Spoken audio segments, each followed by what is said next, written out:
asnjë rob nuk le diçka për hir të Allahut dhe pastaj të mbetet duke ndi mungesën e saj.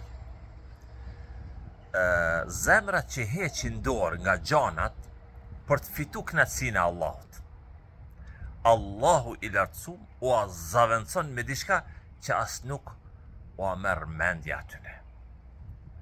Njëri prej dietarëve, Ibn al-Qayyimi, Allahu e pasmëshiru, duke komentu fjalën e Allahut, kush le diçka për hir të Allahut, Allahu i zaventon me diçka më të mirë. Nuk do të thot domosdoshmërisht se Allahu të bën të pasur pasi ke qenë i varfër. Jo. Apo Allahu të bën të fortë pasi që ke qenë i dobët. Jo. Shpërblimi i Allahut nuk kufizohet nga mendja njerëzore dhe as nuk mund të paraftyrohet plotësisht. Shpërblimi më i madh është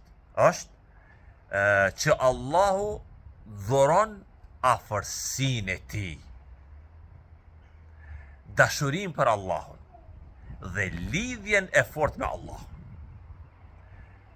Vetëm kjo është një kompenzim madhështor.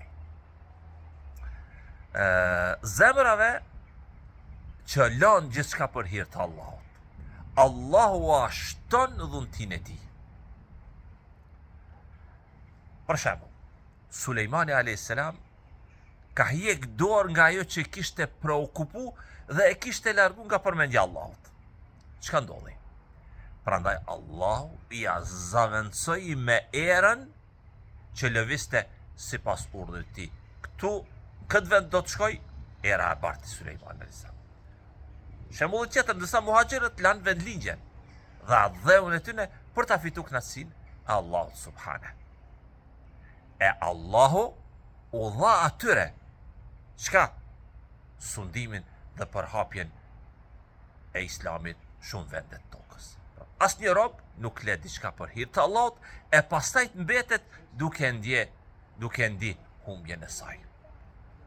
Zemrat që lajnë gjanat për ta fituar kënaqësinë e Allahut, Allahu a zaventon me dhunti që nuk u arrok mendja. Allahu ti zaventon gjanat që ty nuk të arrok mendja. Selamu alaikum.